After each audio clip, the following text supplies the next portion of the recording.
Hi, welcome to the Indie Lounge. I'm your host, Mandy Del Rio, and today we are with the amazing comedian, comedy writer, on-air and TV personality, Jackie the Joke Man Martling. Welcome. Hey, she said my name wrong, so I shouldn't do a blonde joke to start, but I'm going to.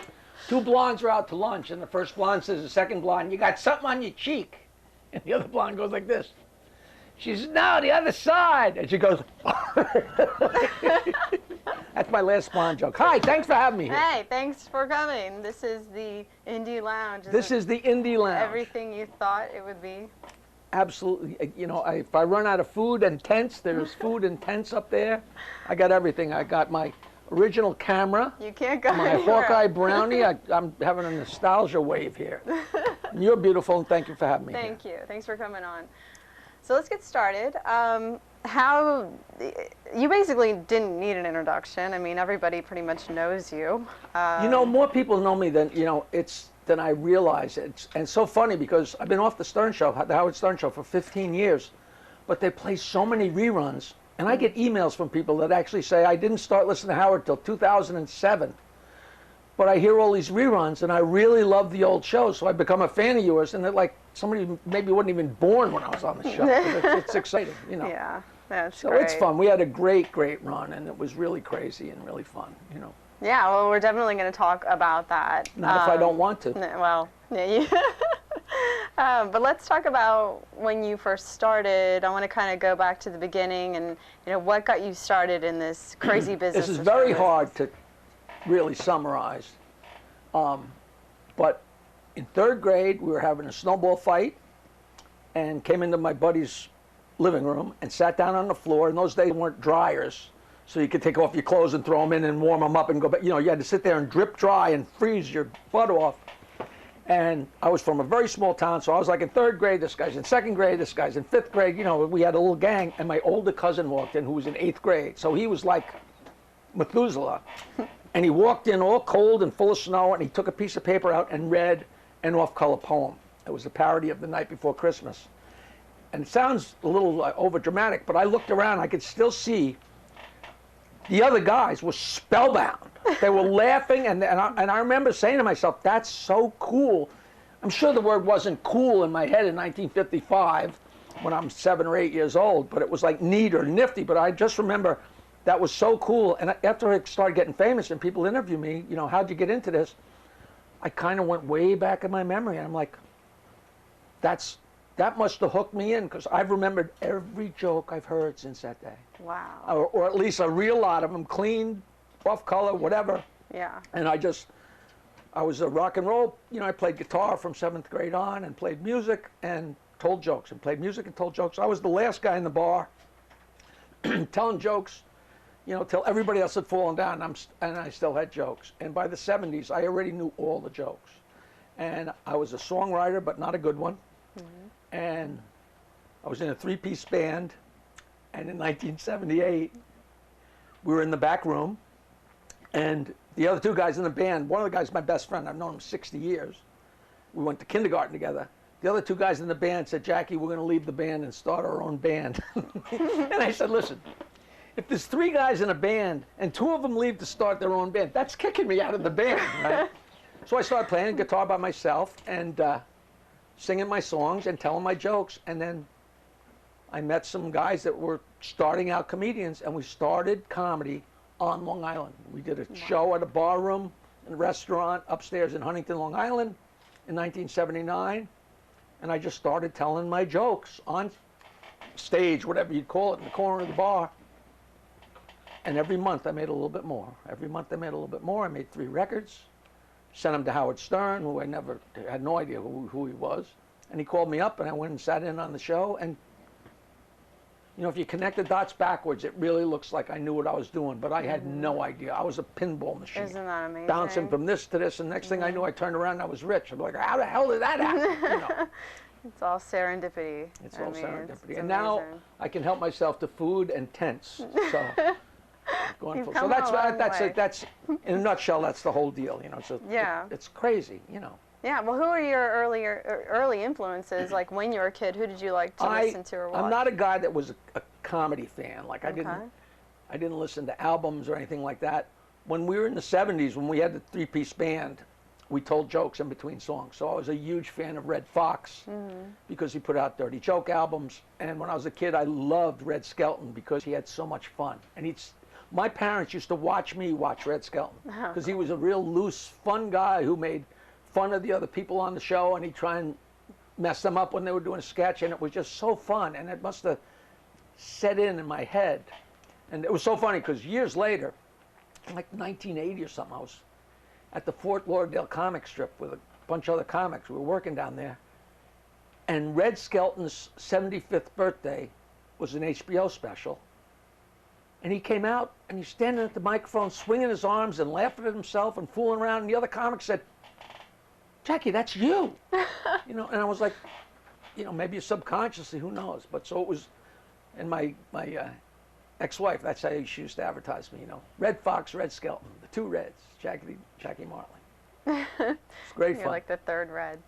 You know, and I love telling jokes. I love getting laughs. Yeah. And I told off-color jokes because that gets bigger laughs. That's just how it works. And I just, you know, to this day, like if I'm at a bar and tell jokes to 5 guys or 3 guys or a table full of people and they laugh, that's the same as being in front of 3,000. You know, you just like, I don't know, not to get deep, but some kind of connection. And I guess there's a big hole in my stomach and I keep trying to fill it up. I don't know. Yeah, well, it's something you connect with. I think when you have something that's in your soul, it's gonna. There's no escaping it. It's gonna come out. Yeah, it's fun, you know. Yeah. Now, was humor a big part of your household? My family was about as dysfunctional as it could be, but everybody in my family is way funnier than me. My mother was like Dorothy Parker. She was caustic and funny and so smart. And my father didn't talk a lot, didn't do much. He was a big drinker, but he was very funny. And my 2 brothers and my sister are off the wall funny, you know. But I guess I was the little pig that just worked harder because I wanted to do that, you know. And it was always fun. It was, you know, I mean, in between the horror, we had a great time. It's hard to, it's really hard to I think anyone with a big family can understand that, you know.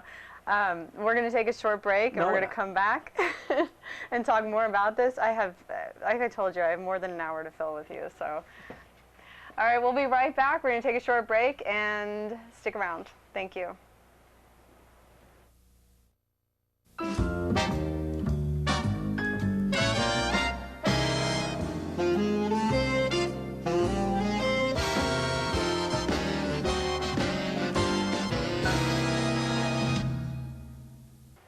Welcome back to the Indie Lounge. We are here with Jackie the Joke Man Martling.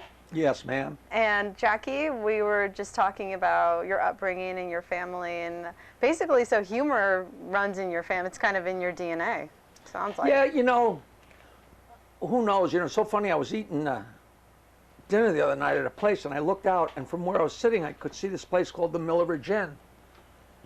I said, you know what? I haven't been there since Cub Scouts. And I had this flash. When I was a Cub Scout, we used to have a thing. There was a thing called the Blue and Gold Dinner where Cub Scouts went with their father. And it was a yearly dinner. And when I was a little tiny kid, the Scoutmaster asked me if I would MC the Blue and Gold Dinner. I'm like 5th or 6th grade. I guess I must have been a loudmouth. And I didn't even know what the word MC meant. That's where I learned the word MC. And without anybody telling me and without knowing anything, I did something that comedy writers just do. I found a joke in Boy's Life, and I switched it around and put my Scoutmaster's name in it. And I opened the dinner when I went up, and it's so funny, I was so short that behind the podium they had to put a milk crate so I could stand on the podium and see. And to this day, if I walk behind a milk crate, I'm like, wow, this is cool. I mean, walk around the podium, this is cool. I don't have to stand on anything, you know. and I got up there and delivered this joke that for all practical purposes was the slightest bit off color, and they went nuts. I said, the Scoutmaster's name was Mr. Bott. He was the guy who asked me to MC the show. Poor guy. And everybody's on their dessert or whatever, and I climbed up on the box and I said, yeah. Mr. Bott was telling Mr. Bott last night he had a dream that he jumped out of a plane with a parachute and he pulled the ripcord. And then he woke up and when he got out of bed, his pajamas fell down. And they went, that's like a not off color, but that's like a lewd joke, and they went crazy. And that's another thing that must have set it in my mind, you know. But that was great fun, and he had no idea. I didn't clear that with anybody. I just did it, and everybody was like, "Wow, you goofed on Mr. Bott." Well, whatever the word for goof was in '58, you know. You made fun of Mr. Bott. Did anyone else in your family do stand-up, or was that just kind of something you did? No. They're all funny, and but nobody did any kind of show business at all. You know, like. You know, I have a brother 2 years younger than me, so the last thing he would do was anything I did, you know, like, but they're all so funny, you know. And they all could play instruments, and, you know. Sounds like my family. It's very similar. Humor is just a part of our life. That's just how we've dealt. And that's how you deal with what you do, you know, with the good times and the bad times. Exactly, you know? Yep. Same with instruments. So when did you started playing guitar? 7th grade. Okay. It's so funny because, no, I guess it was the summer of 8th grade. The guy who threw me out of the band, I said to him, "You play guitar, huh?" And he goes, "Yeah." What had happened is he went to Sunday school, and one of the girls in the Sunday school class said, "You know who's really cool? Ricky Nelson. He plays the guitar." And so he went out and bought a guitar and got a guitar teacher. The girl never came back to Sunday school. He never saw the girl again, but he learned how to play guitar. And I said, "You play guitar?" And he said, "Yeah." He said, "I could teach you 4 chords. We could have a band." So I got a guitar, and we played all through high school, and then I played at Michigan State University. And I stayed there 7 years playing music, and then came back and we played all through the '70s. You know, we had a crazy 3-piece band. We were out of our minds, and we had a song called "The Pot Song" that we recorded, and Howard Stern must have played it 1,000 times, on the air. And we had a song about beer, but you know, it was basically, you know how to play guitar. I'm a little tiny guy, and I'm like, you want to learn, 99% of the people that play guitar learn to play guitar so they can meet chicks. Yeah. And the other 1% are lying, you know. That's true. And it's, it's an amazing thing. Do you still play, and do you sing? Yeah, you know, I wrote songs all through the '70s with no success. You know, and one of Rodney Dangerfield's lines is, I quit songwriting. And to give you an idea how good I was doing, I was the only one who knew I quit. Okay?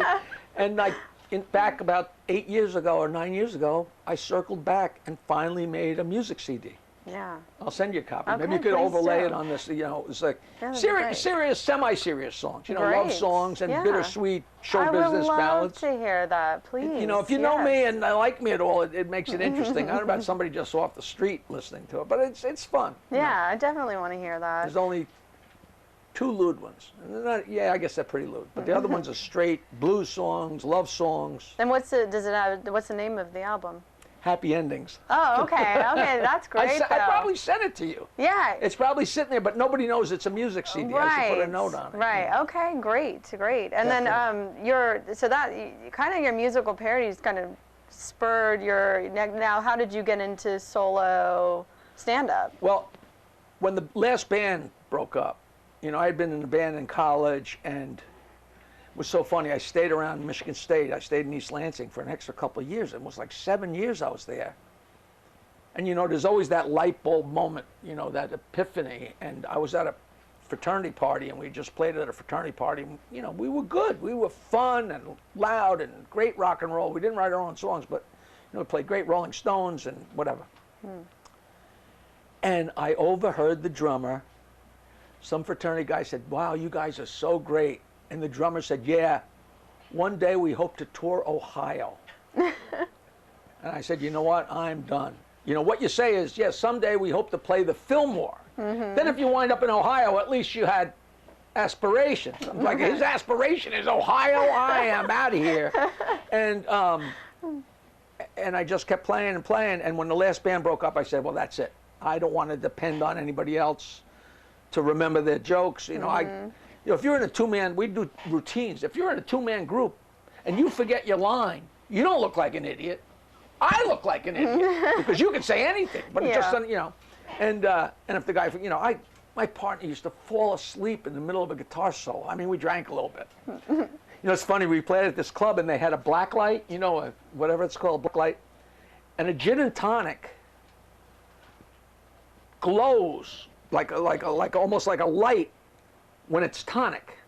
But the more vodka in it, the darker it gets. And by the end of the night, my partner would be drinking a vodka, a gin and tonic or a vodka and tonic, and it would be dark because it'd be solid gin. And I'd fall asleep playing.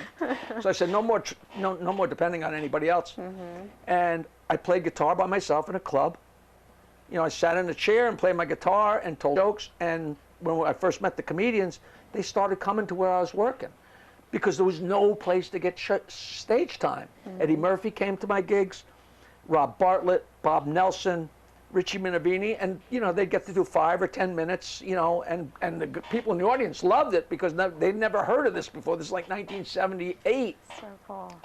And then we were working at a club, and the guy wouldn't. This guy, Richard M. Dixon, the guy was had his face surgically changed to look like Richard M. Nixon. You can look it up. Richard M. Dixon's White House, and he wouldn't pay us.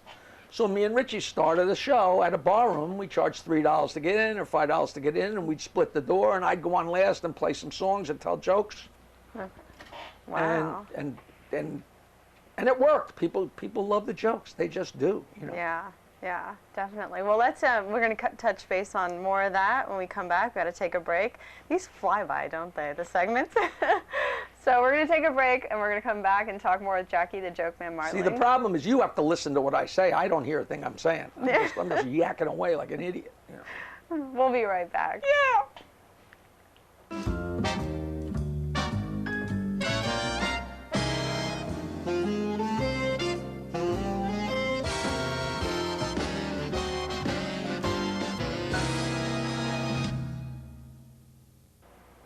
Welcome back to the Indie Lounge. So, Jackie. Yes, ma'am. Let's. We were talking about your solo career in the last segment. So.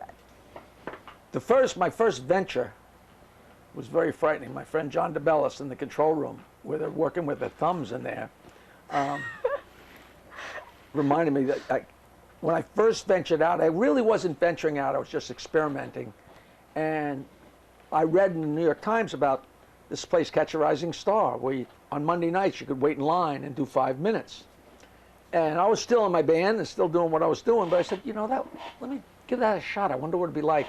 And at the time, I'm playing in a band with 3 pieces. Everybody's drunk. It's rowdy. So probably 90% of our energy was spent, we're over here, please listen, we're over here. And the other 10% was to deliver the jokes. We weren't used to having the focus on us because people just... So I wait in line and Catch a Rising Star, and I took what I thought was my best jokes and put them all together, and it was a running monologue about my wife, but I wasn't married. And I waited and waited and waited, and it almost is your turn, and then David Brenner would show up, and he'd do 20 minutes, and somebody else, so you keep getting bumped. And I think I got on at like 12:30 in the morning. And there's so many people at Catch a Rising Star, but they start leaving because it's getting late. And by the time I got on, there were like 4 people left in the audience. They were obviously tourists from out of town that were going to get their money's worth. It was a mother and a father and either their daughter and her boyfriend or their son and his girlfriend, whatever it was, but they were right there. And I was scared to death because all of a sudden you're on stage and there's lights and it's quiet and like your whole life you pray for this situation, but I'm not used to it. I'm literally a deer in the headlights. And the first thing out of my mouth, I made a joke, and instead of my wife, I said my girlfriend. So here I am with no way how to think on my feet. Do I go with the girlfriend and try and change every line, or do I don't know what went on in my head. All I know is there was a traffic jam in my head, and I was a moron. And after Rick Newman, who used to own Catch a Rising Star, who started Catch a Rising Star, this is one of his favorite stories. To this day, I can hear these people. I'm on stage fumfering and fumfering. I don't know whether it's a minute, 3 minutes, whatever. And I'm sure I was sweating and freaking out. And all of a sudden, I hear the guy turn to his wife, and he goes, "How much can we take?"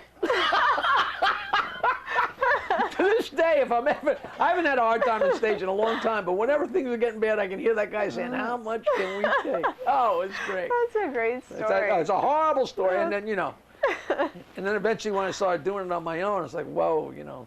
But those... It's all learning. You know, I love Lake of Podkong. I had some great stories. I used to play Stump the Joke Man at the end of every show. Where people, you know, they tell me a two-line joke, a question and answer joke. Yeah. And what did the 0 say to the 8? Nice belt.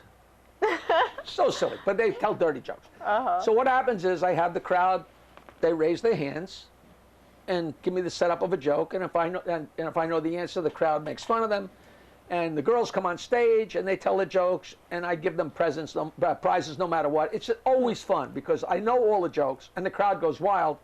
But then when I don't know one, they go crazier. So it's a no-lose proposition. I'm in Lake of Podkong at a show. It's a height of the Stern show. I mean, the place is jammed. You can't move in the place. And I can still see it way in the back. This guy stands up and says, I say, oh, you back there? He goes, where's your license plate? That's what the guy said. And at the time, I had Joke Man, you know, on my license plate. He said, where's your license plate? And I'm thinking, well, this is some kind of weird setup, weird joke. I said, I don't know where. And he goes, he holds it up, he goes, right here. And he ran out of the room. Oh, my God.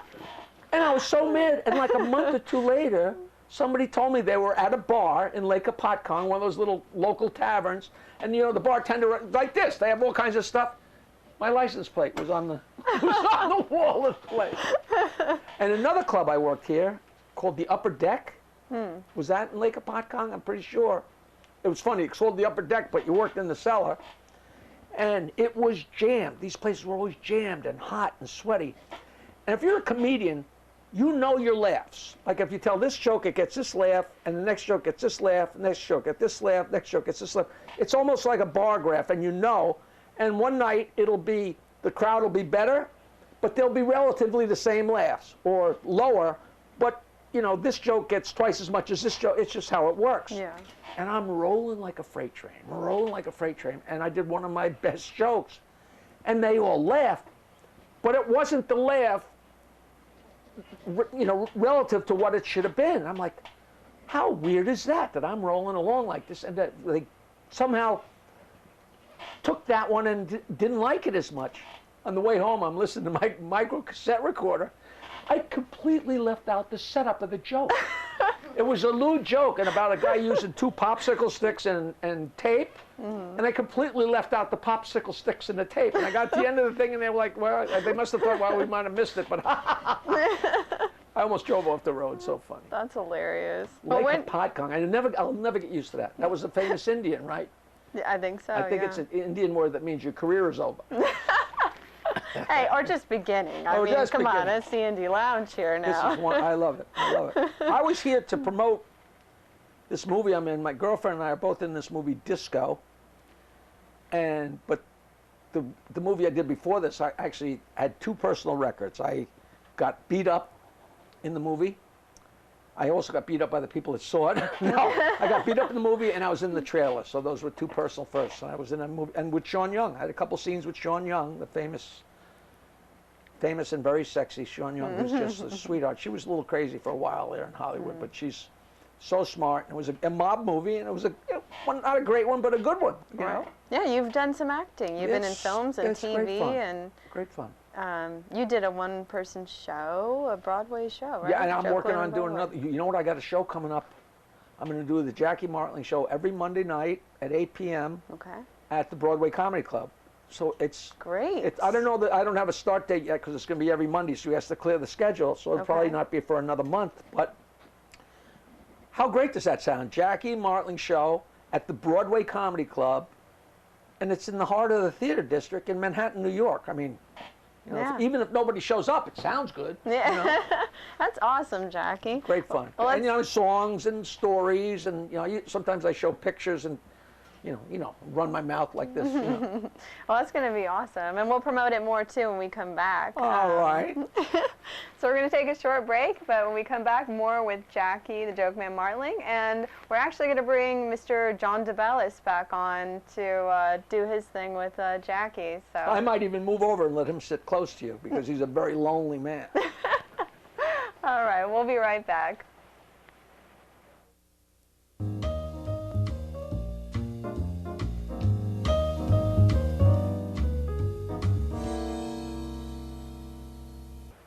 Welcome back to the Indie Lounge. I'm your host, Mandy Del Rio, and we're back in the studio with Jackie the Joke Man Martling, and we are going to be joined now by Mr. John DeBellis. John is a TV comedy writer, comedian, and he's got a crate. The soapbox that you started with. How did you find your way here? Welcome, There you are, John. Jack. You want me to stand on that? That's your soapbox. I'm not standing up. I'm wired in. Now, I have to tell you that I've known John a long time, but I didn't know him when he had hair. Oh, Because wow. he's never had it. Never had it. Yeah, yes.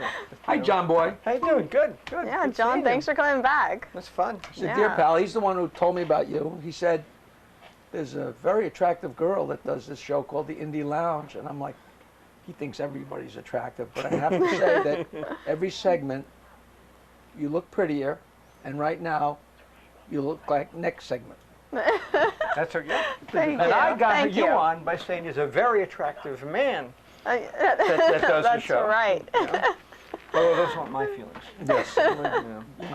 Well, how did you guys meet then? Tell me about it. I've known about him forever. He's a legend. And they always talked about this amazing one-liner writer.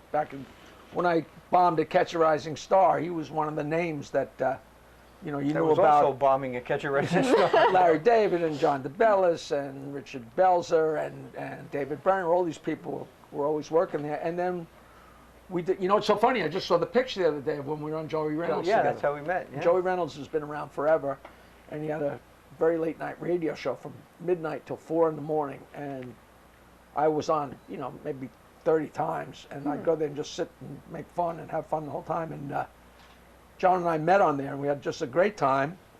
And then What happened is I did the book. Middleman said, you should do Jackie's show. and he came on my radio Oh. show, and we hit it off. We hit Oh, it off, and very he's, well. we've done shows together, and he's hysterical. We brought him on the Alan Combs political show. Remember we came wow. on that? We did that was together. great fun. Oh, very cool. But he's got the most amazing stories. So it's great, because I could take him on a show and I don't have to say anything. I don't have to be prepared. I don't do anything. Alan Combs was great. He said one of the funniest things way back when we first started. He was doing stand-up, and we did a show at NJIT, and it was like a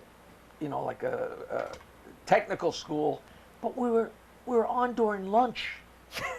So there's like a riser, like a high school riser that was like a microphonic stage with a microphone, and these people are eating lunch, so there's a click-clack of the silverware and the plates, and it's like, and Alan Combs was emceeing, and he was on stage, and he's trying to talk, and these people were, they weren't on their laptops because they didn't exist in 1979, but whatever they're doing, their homework, and it's, somebody be sitting right there with their back to you, and he's up there trying to do his jokes, and then he introduced me, and I'll never forget this. As I was walking on stage, he whispered in my ear, he said, "It's gigs like this that make the tough ones worthwhile." That was a great line. What a great Always line. rang in my head. That's great. When I had to do the New Jersey Institute of Technology. These people are the guy who fixed the cars for the guys who went to Massachusetts Technology. John doesn't realize that NJIT is the New Jersey Institute of Technology. Yes, I said. No, but it's the same place we're talking about. You knew Yeah, that? the same. No, anyway, so I did it, and I'm sorry, I meant to slow you up. They had a building. They had a building for a lunchtime show, right? Right. It was me, Larry Miller, and Seinfeld. 10 cents.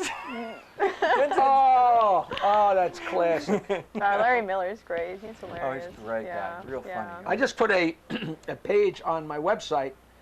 If you go to jokeland.com and just after the slash, all you have to do is put an H, and it says Hal Ennis's Comedy Caravan, 1979. That's the show that I drove Bill Maher home from, and I worked with Hal Ennis a lot of times. And on that website, I have a scan of the MC list that they gave me for the show. They spelled Gilbert Gottfried wrong. They spelled Eddie Murphy wrong, and they spelled Jerry Seinfeld wrong. It's a classic. I must have written that.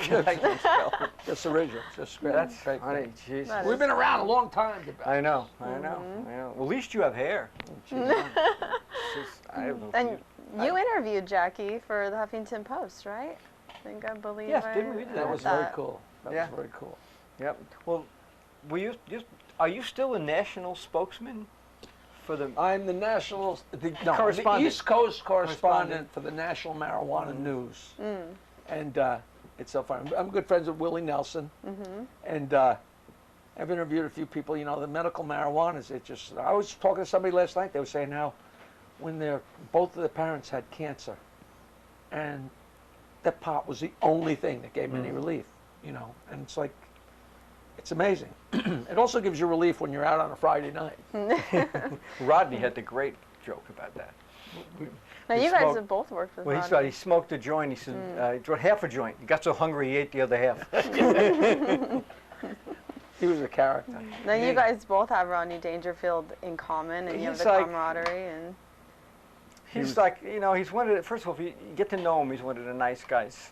He's really a nice guy, but he is just, you have more stories. I have stories. You have stories. Because he was the real thing. Like the way yep. he came across, he was really that uncomfortable in his life. Yeah? Huh. And it was like, I remember I went away, I traveled with him for a couple of weeks.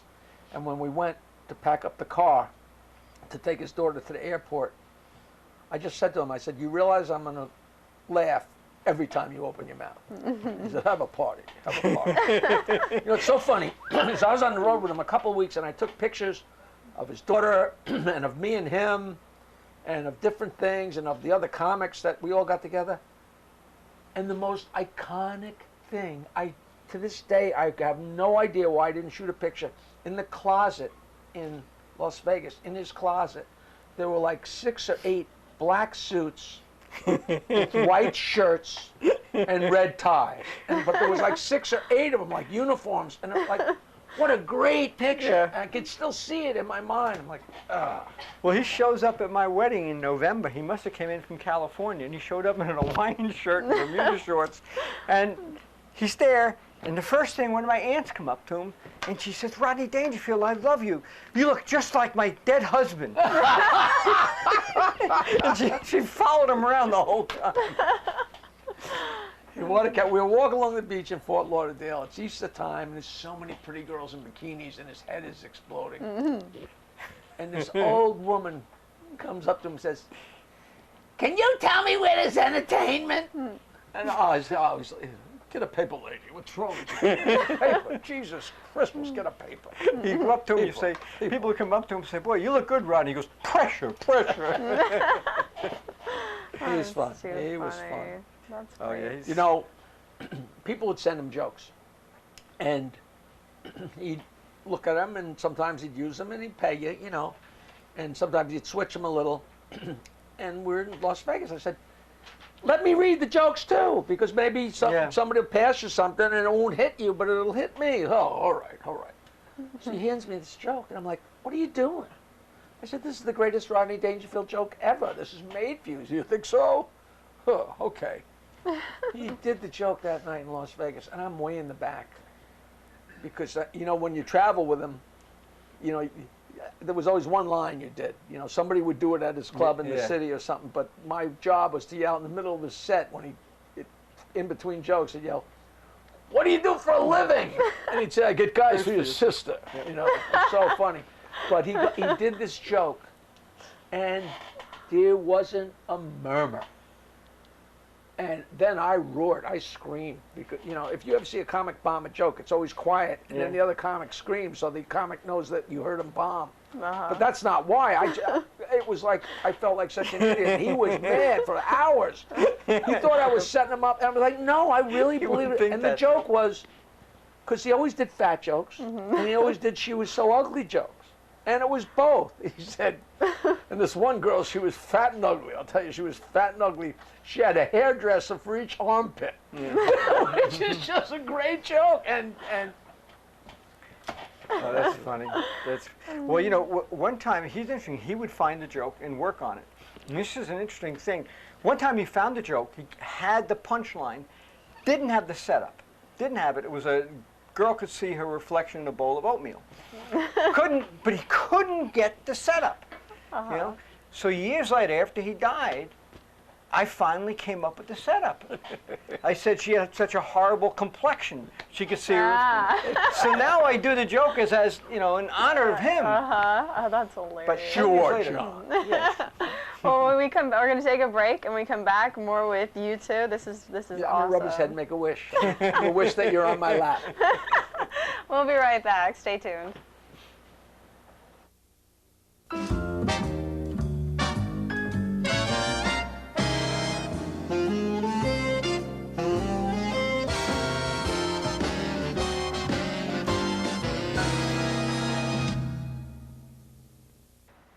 Hi, welcome back to the Indie Lounge. That's a stupid idea. Her boyfriend's in the control. I know. But I'm desperate. He's probably watching. Sure. Here's Jackie Makes me laugh Martling. too hard to come back on anything. Appropriate. Are we And on? John DeBellis, yes. So you guys, other than Rodney Dangerfield, who else have you guys worked with together? Who do you? We work with everybody separate, apart. Larry, Richard Lewis. Yeah, we crossed paths with a lot of the same lot of the people. same We only people. known each other recently. Muhr. That's Yeah. interesting. Yeah, because you go way back with those guys, and obviously you go way back Yeah, with and those guys. Richard and Lewis has others. been on the Stern Show a billion times, so I got to know him, and and Joe Piscopo, of course, Yeah. and That's it. the other characters from back then, Lewis is the Seinfelds and everybody. Funny. I knew them millions of years ago. Wow, that's It's been a long time. It's been a great haul. Yeah. Great. I've been working Yeah. on my book for a while, and John's Yeah. John's book is so great. Even if you're not a comedy fan I or a agree. stand-up comedy fan, Yeah. it's all about guys and hanging out. about that And if it time was period. about his career, guys would be spelled G-U-I-S-E. It would be. Because he's in the guise of a stand-up. I cannot spell. John's one of the funniest people in the world. Also, we should talk about. I'm going to plug your tweets because you write these every day. He Every tweets day at 4:20 p.m., tweets, yeah. speaking of National Marijuana News, I tweet a joke, an off-color joke. But if you follow me on Twitter, it's at Jackie Martling, Jackiemartling. And we talk about our parents and our mothers. My mother was, before we started the show, I made a joke. Oh, I made sure my zipper's up, because everybody knows people that have gone on stage, But when I was a little kid, and I don't mean in high school, I mean when I was way too little to even know what the hell she was talking about, if my zipper was open, my mother would point and she'd go, "Ever ready, Eddie?" Howard Stern loved that. He thought that was hysterical. That's Ever very ready, funny. Eddie? That That's- beats my mom's XYZ. But so your book. John's book is great stories. It and is. this is naughty A lot of dirty jokes. Yeah. A lot of pictures, a zillion pictures. Yes. It's not done like the way I would have loved if the pictures were in color and it was better. Even the hardcover version of this, the pictures are in black and white. But at Yeah. least the covers. My teenage daughter has flipped through that book. We have it at home. I had somebody on the show, on the radio show, who stole the book from their parents. And like he was 13 and she was 12, and they would read the jokes on the bus on the way to camp, and all the kids on the God, bus. that's funny. But they had no idea maybe they were younger than that, but they had no idea what anything meant. And they're pretty off-color jokes. So I'm reading them. It was so funny. I was like the hero. That was their Bible. I would give this to people. I say, don't leave it where the kids can find it. My But when you watch your act, it's very funny. He tells dirty jokes or whatever, but what really makes him funny from a comedy writer and a comedian's point of view is him. And it is that influence from Red Skelton, where Red Skelton he would tell these long jokes, but he made you feel at home, he relaxed you. And he does the same thing, and he could say things that nobody else could say. I But giggle. it comes across that he likes everybody. Yeah. It just comes across. People are like, Yeah. how can you laugh? I mean, it would be harder for me to not laugh at this stupid stuff. And I don't know how it started, but I've always been, it wasn't like, I'm going to start telling jokes on stage. Maybe if I laugh at myself, that'll help. I got my two claims to fame, I don't know if I've ever told you this. I got kicked out of the bowling alley bar for laughing too loud. Imagine the bowling alley bar too hard. and the high school lunchroom. Oh my I got thrown out of those two places for being too boisterous. And what a claim to fame that is. Your laugh's one of those you could get up on stage and laugh. Oh, and yeah. not laugh. It's contagious. It's great. It's a great laugh. And I have to go on like a contagious. real sad. I go on really sad and depressed. So it's Oh, that's your a shtick. real Uh-huh. topic the complete I'll opposite. tell you a joke. Yeah. The guy goes to the doctor, and the doctor examines him, and the doctor says, "My God, man, there's a piece of lettuce sticking out of your butt." And the guy says, "Doc, that's just the tip of the iceberg." Now you write kids jokes too. I saw on your website. I put kids jokes. I do a monthly joke newsletter, which basically says all the places I'm working, and I always put like 10 kids jokes, because then they have jokes for their grandchildren and their nephews and I love sons. He has that. a great I thing, love a that. great toy that you had, and it was a Jackie Martling joke thing for little I don't kids. bring it around because it doesn't exist anymore. Anymore. But it was a little great. box, and you push the nose. It was kids jokes. And you push that button, and is kids jokes came. It was cute. terrific. And with my voice sped up, so the kids really enjoyed it. Oh, how cute is that? Well, where is it? The guy overexpanded. There was also the same thing that was called the Grossmaster, and it was all boogers, farts, pee, vomit. You know, the kids loved that Yes, they grungy do. stuff, but Yeah. it wasn't what you'd call dirty jokes. They were Right. like gross jokes, which Right. and little kids love it. And of course they do. Yeah, I have a little box too, and it's just people like for schizophrenics, and it basically says things about I'm going to Mars to cure cancer and stuff like that. It's a big hit in sanitariums. And now your website is www.jokeland.com. Jokeland.com. Okay. And yours is the 920spot.com. Yeah. How do they get your book? Tell them how to get your book. Buy it from Jackie. I have tons of You're them. broke. I see them. Well, we give them one because I'm desperate. No, they can go on Amazon and buy it. They can go on iBooks and buy it. It's basically any place We're going to do a online. special. If you order John's book today, you won't get one of mine. Yeah, your book, I'm still reading it. It's like you said, it's not just for humor necessarily. It's just Yeah, just it's a one really of those books well-written you book. just can't I pick it up. wanted Yeah. to tell the story, the real You story. can't pick it up. That's very funny. I admit that. I almost went over my head. But I wanted to tell a real story. Actually, I was talking to Jack about it, your boyfriend, about the real story. No one's ever done it. About the waiters, the waitresses, all the people you never. Jack Raymond. Who was funnier than Jack on stage? And he was really off color. Rodney did a joke that I never heard before. It was Jack's. Never heard after. He just one night in Las Vegas, he said this line, and it just made me think of it. He says, "Yeah, there was this waiter, and he was on trial, and he was acquitted. And after the trial, he put all the chairs back up on the table." It's just like, it was so hip. I said, "Where did that come from?" He said, "I don't know. It's about 20 or 30 years old. I mean, what a hip joke. It had nothing That's to a do with great- anything. Well, Jack wrote a joke for Rodney. He says, I went into a topless, bottomless bar. I walked in. There was no one there. I love that. I love it. This guy, he once went on stage and dressed as a giant quaalude. He would talk about teaching Broadway shows to pygmies. Now, what's it? Crazy. Tell her the story. I didn't know. The best story from that time period was I was emceeing one night at Catch a Rising Star. The owner calls me up and he says, "Who do you have coming? Who do you have there?" And we called Jack Shecky. And I say, "Shecky's there." And he said, "Hold him. I have a special guest. I'm not going to tell you who it is. Hold him." So Jack's downstairs. I said, "Hold on. I'm downstairs." So Rick comes in. We don't know who it is. The bartender says, "Okay, you get John. Bring Jack up." So I run up on stage. I bring Jack up.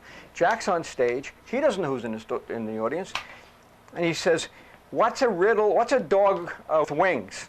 And he goes, "Linda McCartney." Oh. And it turns out it was Linda McCartney. He was in the room. What are the odds? He had just written that joke. He comes running off. He comes off stage. Rick Newman, the That's owner, horrible. the owner, That's just, dove over the counters, choking him. Oh, man. that's so beautiful. Yeah, It's such a horrible thing, but but I mean, Jack was just Jack. He didn't. that was Jack. The hell's wrong with you saying something like that? Follow me on Twitter @Jackie Martling. You'll be glad to get a joke every day at 4:20. I know we're almost up with the time. Also, he writes to everybody. Just so you know that. Unlike me, who's like, too lazy and I can't spell Communicate. it. And come to my show at the Broadway Comedy Club, 53rd and 8th, every Monday at 8 p.m. starting sometime. And we're going to promote that. We're going to be tweeting You that. better. You bet we will, absolutely. And your Twitter is at Mr. Pitiful, but I'm not. I'm doing something now with a new thing I'm going to put on YouTube. I don't want to say what it is. Okay. You can make something even harder to remember. Yes. Okay, great. Well, we're going to look out for that. And again, I'll promote you too. And we'd love to have you guys back on. Jackie, I would love to get you playing your music and singing. Yeah, that would be great. That's that because would she be hasn't heard it yet. awesome. But thank you too so much for coming on the show. It was a blast. No, and I thank really you. appreciate it. Don't you thank the lady? Oh, I care. You know what? I'll play my best song. My best song is When the Telephone Rings, I Won't Be Able to Get Over You. Thank you. that nice? I'll look forward Oh, to that. that's That nice. was like the best thing Just for you. said the That, Yeah. You're a beautiful girl, and this thank is really you. fun. Thanks, guys. And you were right. She is beautiful. I'm glad we came. Thank you so much. No, Was we're I gonna right go- about him? We're going to go kill your husband, boyfriend, whatever he is. All right. Well, thanks so much again, guys. That wraps up. Thanks to our Art. interview. Thanks to Art and Luna. Thank you, daughter. And thank That's you to right, my yes. lovely Luna and my boyfriend Jack and Art and Richie. Your boyfriend Art? And Todd No, and boyfriend my Art. boyfriend, Okay. comma Art. My boyfriend Jack, comma Art. Who is a filmmaker? Brian Orlowski, Infliction. Anna Oh, we didn't talk about his movies, man. Robin Infliction. Pullman. Infliction. It's Brandy. great. Talk about his movie, Infliction. Yes, and go to inflictiontapes.com. My boyfriend made a movie, Infliction. So we plugged everybody in this room and more, and thank you because, you know, everyone does deserve it. So thanks for watching this portion of the Indie Lounge. When we come back, we are going to be with a guy I didn't thank yet, which is Todd Staruch, the horror nerd. So please stay tuned. Thank you.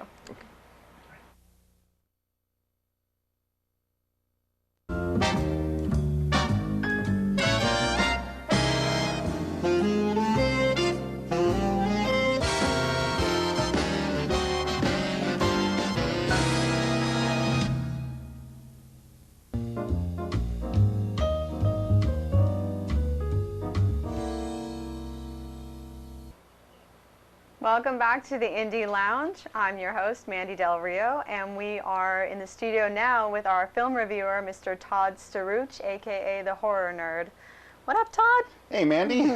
How are you? Awesome. Good. Great day outside today. I'm not used to being here when it's not like the North Pole. I know. It's gorgeous. It's gorgeous, and we just had two crazy, amazing, hilarious guests on. That was fantastic. Wasn't with it? Jack and Martling. Like, I'm not quite sure how to even I follow know. that, I but know. we'll I was do our trying to best. keep it cool because I watched him as a kid, and I haven't even told him that yet, but it was like, all right, I didn't keep it together. So you had a fangirl moment, is what Exactly, you're saying. That's fair exactly. enough. Yeah. So what have you got for us today?